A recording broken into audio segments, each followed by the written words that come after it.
Land titling act ఇప్పుడు AP పాలిటిక్స్లో ఇది ఒక హాట్ టాపిక్. ప్రభుత్వం భూములను గుంజేసుకుందేందుకు ఈ చట్టాన్ని తెచ్చిందని విపక్షాలు చెబుతూ ప్రజల్లో ఒక రకమైనటువంటి ఆందోళన క్రియేట్ చేస్తూ ఉన్నాయి. లేదు, మీ భూముల పరిరక్షణకి ఈ చట్టం తీసుకొచ్చామని అధికార పక్షం ఒక రకమైన భరోసానిచ్చే ప్రయత్నం చేస్తుంది. ఇలా ఎవరి వాదనలు వారు వినిపిస్తున్నారు. ఇంతకీ అసలు ఈ చట్టం ఉద్దేశం ఏంటి? విపక్షాల విమర్శల్లో నిజమెంత? అధికార పార్టీ చెబుతున్న మాటల్ని నిజంగా నమ్మాలా లేదా? అసలు ఇప్పుడు ఈ చట్టం ఎందుకు హైలైట్ అవుతుంది? మనకు తెలిసిందే, ఏపీ పొలిటికల్ నేతలు నిప్పు లేకుండానే అగ్గి రాజేసే రకం. అలాంటిది ఎన్నో అనుమానాలున్న ల్యాండ్ టైటిలింగ్ యాక్ట్ ఎక్స్పెరిమెంటల్గా అమలు చేస్తుండడం, అందులో ఒరిజినల్ డాక్యుమెంట్స్ లబ్ధిదారులకు ఇవ్వకపోవడం జరిగితే ఊరుకుంటారా? అస్సలు ఊరుకోరు. ప్రస్తుతం అదే జరుగుతుంది. ప్రస్తుతం మండిపోతున్న భానుడి బగబగల కన్నా హాట్ కామెంట్స్ చేస్తున్నారు నేతలు. ఫర్ ఎగ్జాంపుల్ ఇది వినండి. జగన్ ల్యాండ్ గ్రాబింగ్ యాక్ట్ ఒకటి తీసుకొచ్చాడు. సిగ్గు లేకుండా సపోర్ట్ చేస్తున్నాడు. పట్టాదారు పాస పుస్తకం ఉండదు, అడంగల్ ఉండదు, 10-1 ఉండదు, ఏ డాక్యుమెంట్ ఉండదు. ఆన్లైన్లో రికార్డులు ఉంటాయి. జగన్ అనుకుంటే మనం అమ్మాలన్నా కొనాలన్నా జగన్ పర్మిషన్ కావాలంట. మన తండ్రి, మన కష్టార్జితం, మన తాత ఇచ్చిన ఆస్తికి జగన్ పెత్తనం ఎందుకు తమ్ముళ్ళు అడుగుతున్నా. అందుకే నేను మిమ్మల్ని అందరినీ కోరుతున్నాను, రేపు ఇలాంటి దుర్మార్గం ఉంటే మనకు భవిష్యత్తు లేదు, మన ఆస్తికి కూడా భద్రత లేదు. అందుకే హామీ ఇస్తున్నా, నేను ఒకసారి మొదటి సంతకం డిఎస్సి పైన పెడితే రెండో సంతకం జగన్ ల్యాండ్ గ్రాబింగ్ యాక్ట్ పైన పెడతామని మేమందరం హామీ ఇస్తున్నాం. మీ భూములు పోతాయి, మీ భూములపై హక్కులు కోల్పోతారు. భూములకు సంబంధించిన ఒరిజినల్ డాక్యుమెంట్స్ అన్నీ ప్రభుత్వం దగ్గరే ఉంటాయి, మీకు జిరాక్స్ ఇస్తారు. ఇది విపక్ష నేతలు చేస్తున్నటువంటి ఆరోపణ. మరి అధికార పక్షం ఊరుకుంటుందా? విన్నదానికి మరో 2 పదాలు కలిపి వినిపించడం అలవాటైంది. సో అదే స్థాయిలో వాళ్ళు కూడా కౌంటర్లు ఇస్తున్నారు. అది చూద్దాం. ఈ మధ్యకాలంలోనే ఇంకొక అబద్ధాన్ని కూడా ప్రచారం చేస్తూ ఉన్నారు. ల్యాండ్ టైటిలింగ్ యాక్ట్ మీద ప్రచారం చేస్తూ ఉన్నారు. మీ ఇంటికంతా ఫోన్లు కూడా చేస్తూ ఉన్నారు.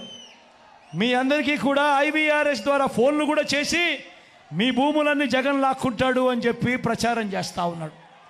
నేను అడుగుతా ఉన్నా, ఇంత దిక్కుబాలిన రాజకీయాలు చేస్తూ ఉన్న ఈ చంద్రబాబు, నువ్వు అసలు మనిషివేనా అని అడుగుతా ఉన్నాడు మీ బిడ్డ. ఈ సందర్భంగా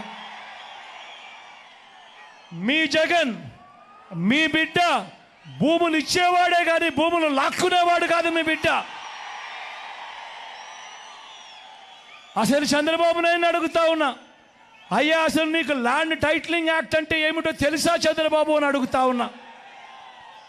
అసలు ల్యాండ్ టైటిలింగ్ యాక్ట్ అంటేనే దాని అర్థం ఏమిటి అని అంటే, భూముల మీద సంపూర్ణ హక్కులు రైతన్నలకు ఎల్లవేళలా ఉండేట్టుగా ఒక యాక్ట్ చేయడమే, దాన్నే ల్యాండ్ టైటిలింగ్ యాక్ట్ అంటారు చంద్రబాబు. ఫస్ట్ అది తెలుసుకో అని అడుగుతా ఉన్నా. ఇది అధికార విపక్షాల మధ్య డైలాగ్ వార్. ఇంతకీ ఈ యాక్ట్లో ఏముందనేది ఒకసారి తెలుసుకోవాలి మనం. అసలు దేని గురించి యాక్ట్ పెట్టారు, దాన్ని తెలుసుకునే ప్రయత్నం చేద్దాం. ఏపీలో చాలా భూమి ఉంది. అందులో వ్యవసాయ భూమి, వ్యవసాయేతర భూమితో పాటు ఇక చాలా రకాల భూములు ఉన్నాయి. ఈ భూములకు బ్రిటిష్ కాలం నుంచి మొదలు పెడితే ఇప్పటి వరకు రికార్డులు ఉన్నాయి. వీటికి సంబంధించిన ఏ పంచాయతీ అయినా వస్తే గనక మ్యాక్సిమం కోర్టులకు వెళ్ళరు ఎవరు కూడా.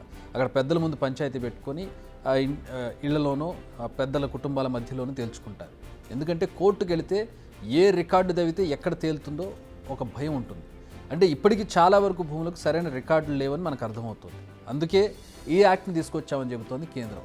ఈ చట్టం కింద భూమిపై యజమానులకు హక్కు కల్పించింది. భవిష్యత్తులో కూడా ఎలాంటి ఇబ్బందులు రాకుండా చూడడమే అని చెబుతోంది. ఇక్కడే కొన్ని డౌట్స్ వస్తున్నాయి. ఏంటంటే, ఎవరైనా తప్పుడు పత్రాలు చూపించి దాన్ని రిజిస్టర్ చేసుకుంటే ఇక వారికే ఆ భూమి చెందుతుందా? అసలు యజమానులు ఏం చేయలేరా? దీనికి కూడా ఆన్సర్ చెబుతుంది యాక్ట్. ముందు భూముల లెక్కలు తేలుస్తారు. అవి కూడా ఏ వివాదం లేని భూములు టైటిల్ రిజిస్టర్లో ఎంటర్ చేస్తారు. వివాదాలున్న భూములను ఓ స్పెషల్ రిజిస్టర్లో నమోదు చేస్తారు. వీటి పరిష్కారం కోసం జిల్లా స్థాయిలో ఒక ట్రైబ్యునల్, రాష్ట్ర స్థాయిలో మరో ట్రైబ్యునల్ ఏర్పాటు చేస్తారు.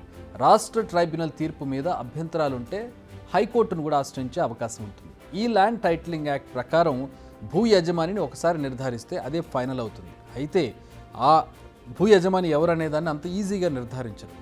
ఇలా రిజిస్టర్ అయిన తర్వాత ఎవరికైనా అభ్యంతరాలు ఉంటే 2 ఏళ్లలో చెప్పాలి.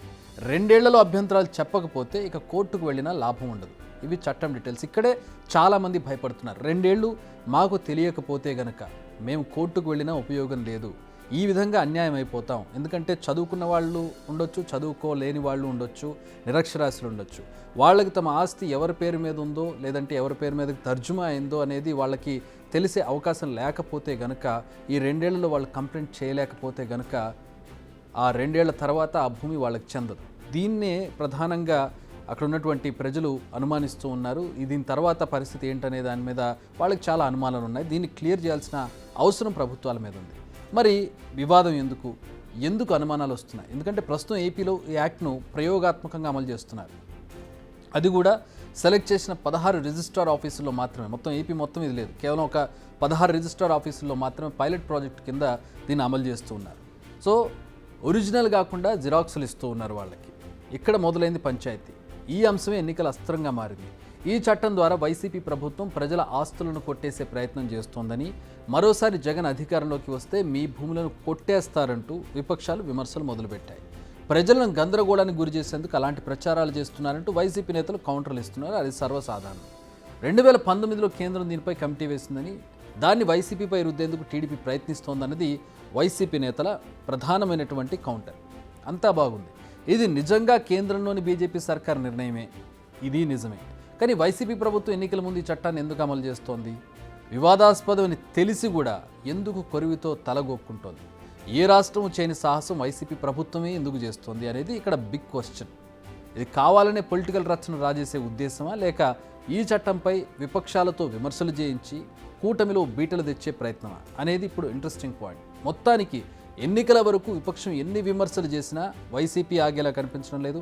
అధికార పక్షం ఎంత క్లారిటీ ఇచ్చినా విపక్షం ఆగేట్టు కనిపించడం లేదు. దీనిపై ఒక క్లారిటీ రావాలంటే అది మే 13 తర్వాతే. బిగ్ టీవీ అవుట్లుక్ కథనాలు నచ్చితే వెంటనే బిగ్ టీవీ ఛానల్ ను సబ్స్క్రైబ్ చేయండి.